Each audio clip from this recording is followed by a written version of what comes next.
Por qual motivo os nazistas queriam exterminar os judeus? Bom, aconteceu o seguinte, que quando houve a Revolução Soviética, mais de 80% dos líderes do movimento comunista eram de origem judaica.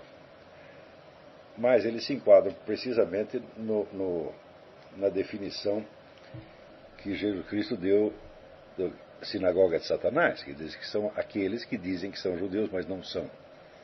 Quer dizer, em que sentido você poderia dizer que esses indivíduos eram judeus se primeiro eram ateus e segundo promoviam, vamos dizer, a perseguição direta aos judeus religiosos, mantinham sob controle estrito, né, a sinagoga? Isso aí você pode ler procura na internet o Rabino Schneerson, S-C-H-N-E-E-R-S-O-N,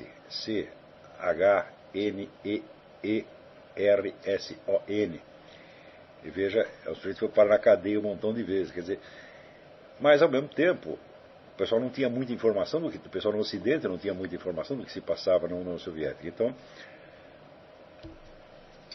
a constatação desse fato, quer dizer, do predomínio estatístico de pessoas de origem judaica dentro da liderança comunista, vindo junto com a divulgação do livro do Serge Nilus, Os Protocolos do Sábado do Sião, isso criou uma onda anti-judaica monstruosa na Europa. E foi preciso passar muitas décadas para que a coisa realmente se esclarecesse. Na verdade, uma das origens do movimento revolucionário moderno é a decomposição interna proposital do judaísmo, tal como é descrita pelo rabino Marvin Antelman no livro To Eliminate the Opiates. É um livro em 2 volumes, um livro muito, muito impressionante, que mostra que toda esta operação de decomposição da Igreja Católica que nós vimos no século XX, com o Concílio Vaticano II, o modernismo, essa coisa toda, já tinha sido feita dentro do judaísmo, em escala muito menor, no começo do século XIX. Então, à medida mesma que os judeus adquiriam um novo estatuto social, podendo participar de parlamento, essa coisa toda, já veio por trás um outro movimento para dissolver o judaísmo como religião, né, e transformá-lo, colocá-lo inteiramente a serviço de um movimento político. Então,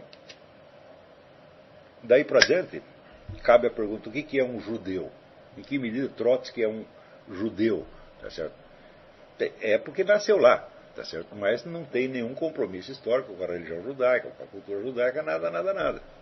Tá certo? Mas, ao mesmo tempo, né, tem um bando de judeu religioso idiota que passa a mão na cabeça desses camaradas, porque afinal de contas é patrício. Então eles jogavam com esta, vamos dizer, com esta solidariedade étnica, ao mesmo tempo em que estavam tentando destruir a própria religião judaica, o que é uma coisa que também se faz na Igreja Católica, a mesma coisa. Quer dizer, o sujeito entra dentro da Igreja Católica para esculhambar com tudo, mas ao mesmo tempo ele desfruta, né, dos benefícios públicos de ser um católico, até ser um cardeal, ser uma coisa assim. O mesmíssimo processo aconteceu, né, dentro do judaísmo. Então, esta elite intelectual revolucionária de origem judaica, ela fez o que achou que devia fazer, e quem pagou o pato? Quem pagou o pato os outros judeus. Inclusive, veja, dentro da própria União Soviética, quer dizer, a elite mesmo de revolucionários judeus acabou sendo toda destruída, porque o empuxe do movimento revolucionário é tal que, uma vez que ele ganhou momentum, né, os seus agentes individuais não interessam mais. Tá certo? Então, você vê aqui, aqueles judeus que fugiram da Alemanha, tá certo, durante o nazismo, o advento do nazismo, eles não têm a menor ideia do que estava se passando na União Soviética. Né? Eles achavam que na União Soviética eles desfrutariam de uma condição melhor, porque havia uma lei que proibiu o antissemitismo na União Soviética, mas lei na União Soviética não significa nada, pô.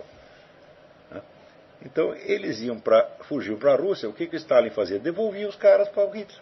Ou isso hoje está abundantemente documentado, que aconteceu. Então você vê que dentro da própria comunidade judaica, os camaradas não tinham ideia exatamente do que estava acontecendo. Então também não tinham este conceito, vamos dizer, do que é o revolucionário judeu. Né? Quer dizer, o revolucionário judeu é um fenômeno que só pode ser estudado mediante uma ciência que não existe, que eu já propus essa ciência e ninguém levou adiante, que é do ateísmo comparado. Quer dizer, ateísmo não é a mesma coisa, ateísmo militante não é a mesma coisa em tudo quanto é lado. Quer dizer, quando o sujeito se torna um ateu, ele vem de uma origem religiosa e cultural determinada. E ele vai ser ateístico naqueles pontos. Quer dizer, o ateísmo dele é a negação da sua religião, não da religião do vizinho. Então você tem diferentes formas de ateísmo, tá certo? Você vê que, como, por exemplo, dentro do meio católico, né, existe uma ênfase muito grande na pureza de conduta, sobretudo a pureza de conduta sexual. A primeira coisa que o novo ateísta faz, tá certo, é aderir ao sexo livre. Essa é a primeira coisa. Tá certo? Do mesmo modo que no judaísmo a ênfase é sobretudo colocada na lei e na ordem divina. Tá certo? Então, o judeu que se torna um ateu, que se torna um inimigo da sua religião, ele é o inimigo da ordem, então ele, por excelência, é um revolucionário. Não é isso? Então, o criador de uma nova ordem. Você vê que toda a problemática do ateísmo judaico é essa. Então, essas pessoas são excepcionalmente perigosas. Perigosas, sobretudo, para a própria comunidade judaica. Por quê? Por causa da relação ambígua. Você estudando, por exemplo, na União Soviética, você tem a seção judaica do Partido Comunista. A seção judaica era constituída de pessoas que se originavam, de origem judaica, e que, com as ligações de parentesco e de língua, podiam então facilmente se infiltrar nas sinagogas, espioná-las e manter sob controle. Isso aí está contado na biografia do Rabino Schneerson. Tá certo? Agora, quem está de fora não está sabendo dessas sutilezas. Tá certo? Então, disseram, olha, quem fez a Revolução Comunista foram os judeus. Pronto, criou uma onda de ódio contra os judeus. Tá certo? Então, pagaram por dois lados, levaram pancada dos dois lados. Tá certo? Então, tudo vem, vamos dizer, da ambiguidade da palavra judeu. O Rabino Schneerson era um judeu, Trotsky era um judeu também, mas não no mesmo sentido. Trotsky era um judeu no sentido exatamente do que o Cristo dava à sinagoga de Satanás. Eu sei que diz que é judeu, mas não é. Quer dizer, ele é judeu quando interessa.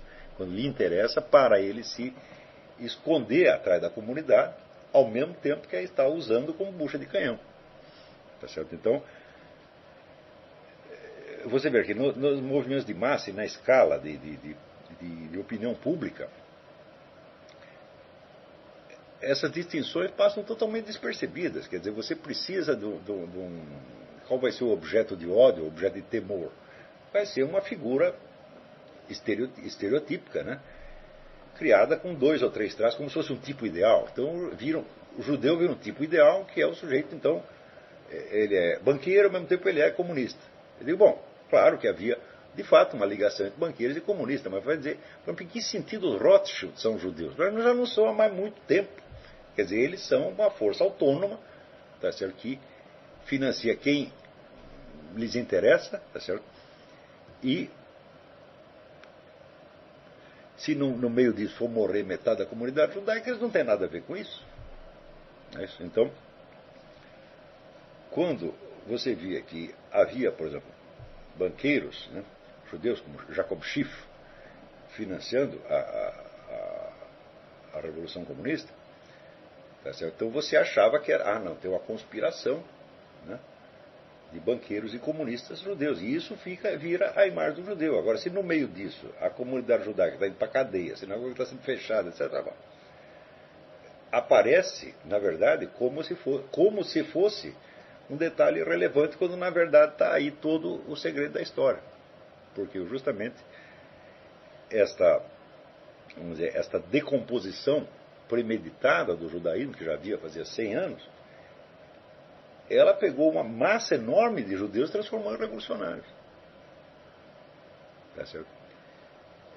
A massa nunca foi a maioria, evidentemente, mas estavam em número suficiente para poderem, perante os olhos do observador leigo, né, representar, vamos dizer, o tipo ideal do judeu. É contra esse tipo ideal que o Hitler se volta. Só que ele não vai dar tiro em tipo ideal, nem mandar tipo ideal para o campo de concentração. Quer dizer, você está tentando matar um estereótipo, mas como você não pode acertar o estereótipo, você pega as pessoas, coitadas, que foram escolhidas para personificar aquilo. E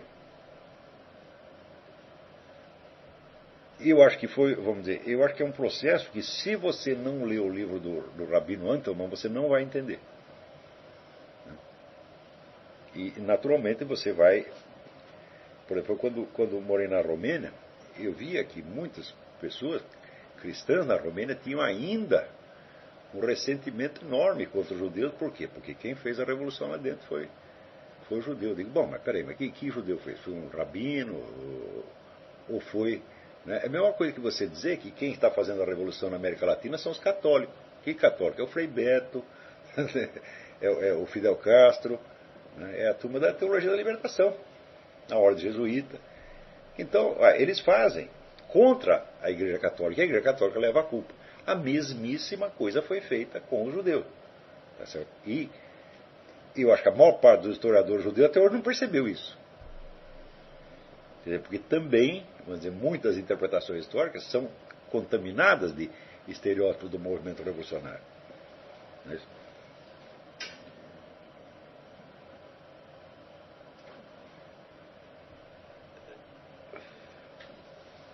Então, daí ele também pergunta, o senhor já ouviu falar dos chamados revisionistas que negam o extermínio de judeus? Eu falo, bom, não tem como negar. Pô.